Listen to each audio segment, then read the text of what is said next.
Madam నమస్తే. నమస్తే.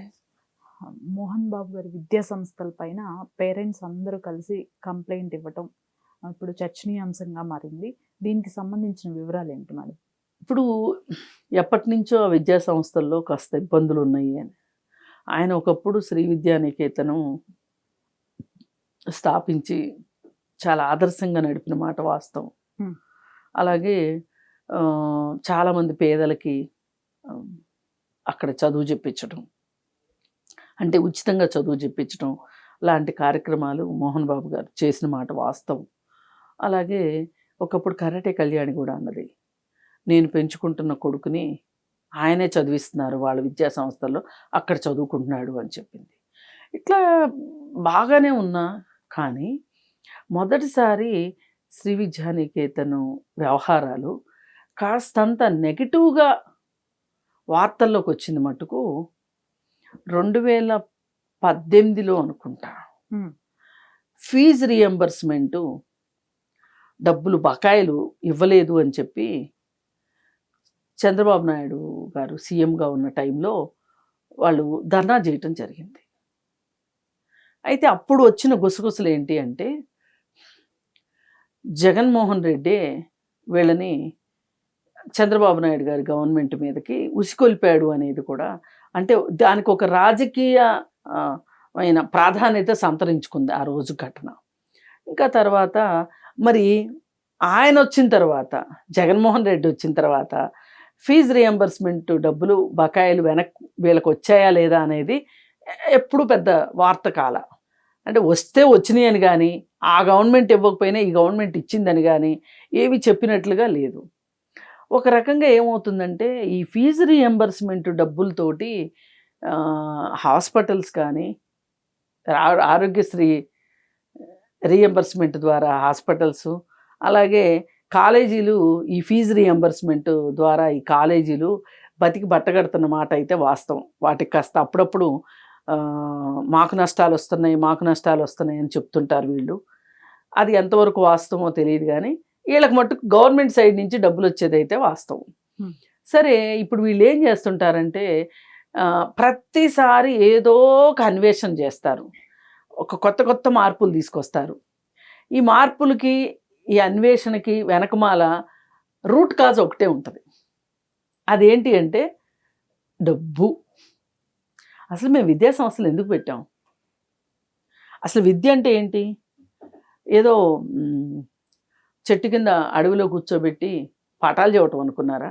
చదువు అంటే ఒక బిల్డింగ్ ఉండాలి, ఒక లెక్చరర్లు ఉండాలి, ఒక టెక్నాలజీ ఉండాలి. ఎన్ని కష్టాలు పడుతున్నాం మేము. విద్యా సంస్థలు రన్ చేయడం అంటే జోక్ అనుకున్నారా అని మాట్లాడతారు. ఏ విద్యా సంస్థ ఓనర్ని కదిపించినా మాకు నష్టాలు వస్తున్నాయి, మేము ఇబ్బందులు పడుతున్నాం, మాకు అప్పులైపోయినాయి అని చెప్తుంటారు. మళ్ళీ ఓ పక్కన ఆస్తులు పోగేసుకుంటూ ఉంటారు. సరే, ఏది ఏమైనప్పటికీ వీళ్ళు మార్పులు చేస్తారని చెప్పాం కదా, ఆదాయాలను పెంచుకోవటానికి. ఆ మార్పులు ఏంటి అంటే, హఠాత్తుగా బిల్డింగ్ ఫీజు కట్టమంటారు, హఠాత్తుగా ఏవో సెస్లు అంటారు, ఏవేవో అంటారు, మరి అవి తీసుకుంటారు.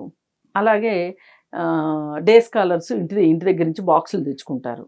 ఇప్పుడు అందరికీ ఈ మెస్సుల్లో తినే ఇష్టం ఉండొచ్చు, ఉండకపోవచ్చు, డబ్బులు కట్టగలిగే శక్తి ఉండొచ్చు, ఉండకపోవచ్చు.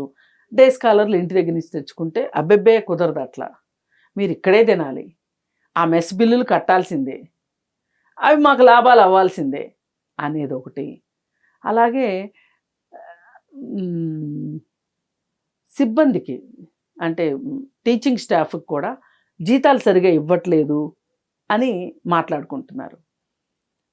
మరి ఏది జరిగినా బయటికి పొక్కకుండా అయితే ఉండదు కదా. సరే, ఈ విషయం గురించి ఈ విద్యార్థుల తల్లిదండ్రులు ఒక సంఘంగా ఏర్పడి వాళ్ళందరూ కలిసి ఒకే రోజు ఒక మాట అనుకుని ఒక్కరొక్కరుగా వెళ్ళి అడుగుతుంటే వినట్లేదు కాబట్టి కొంతమందిగా వెళ్ళి అడగటం జరిగింది. జరిగితే ఆ అడగటానికి వస్తున్నారని తెలిసి బౌన్సర్లతోటి వాళ్ళని కొట్టించడం జరిగింది. ఇది ఇంతకుముందు నేను చెప్పిన ఫీజులు పెంచటాలు, బిల్డింగ్ ఫీజులు, అది ఇది వాటన్నిటినీ మించింది ఇది. నీతో ఒక మనిషి బాధ చెప్పుకోవటానికి, వాళ్ళ కష్టం చెప్పుకోవటానికి, వాళ్ళ సాధక బాధకాలు చెప్పుకోవటానికి వస్తే కొడతావా? అంటే నీ దగ్గర డబ్బులు ఉన్నాయని, నువ్వు కాలేజీ అధినేతవని నీకంత పొగరు దేనికి?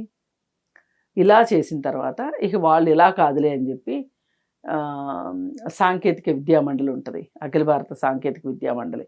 అక్కడి నుంచినే వీళ్ళకి అక్రిడిషన్స్ వస్తుంటాయి. అంటే ఈ కాలేజీకి గుర్తింపులు వస్తూ ఉంటాయి అన్నమాట. ఓకే. ఆ గుర్తింపు ఇచ్చే ఎవరైతే ఉన్నారో, అంటే ఈ సిలబస్ సెట్ చేసేది కానీ, ఎగ్జామ్స్ టైం టేబుల్ డిసైడ్ చేసేది కానీ, ఇలా ఏదైనా సరే ఆ సాంకేతిక మండలే చూస్తుంది.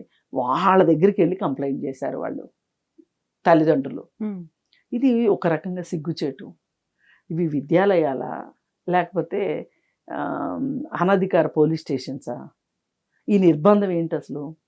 ఇప్పుడు అందరి పిల్లలకి ఒకే సమానమైన ఆర్థిక పరిస్థితులు ఉండవు కదా. అలాంటప్పుడు నువ్వు చేయాల్సింది ఏంటి? వాళ్ళ దగ్గర నుంచి పిండుకునే పని పెట్టుకోవద్దు కదా. ఆ వేళ ఎప్పుడో నువ్వు కాలేజీ స్థాపించినప్పుడు ఆ స్థలాలు ఆ రోజున్న మార్కెట్ రేట్ ప్రకారం మీరు కొనుక్కున్నారు, తప్పులేదు. అవి బోలెడు విలువ వచ్చినాయి. ఈరోజు మీకు ఒకప్పుడు వచ్చిన ఆదాయాలు రాలేదు, ఈరోజు ఖర్చులు పెరిగిపోయినాయి అంటే మీ భూమి విలువ ఎంత పెరిగింది? ఆ రోజున కట్టిన ఆ రోజు డబ్బులతోటి ఆ రోజు బిల్డింగులు కట్టారు. అప్పుడు బిల్డింగులకి ఎంత ఖర్చు అయింది? అవన్నీ మీ స్థిరాస్తులుగా మిగిలిపోయినాయి కదా. మరి అలాంటప్పుడు ఇంకా మీకు వచ్చిన బాధ ఏంటి?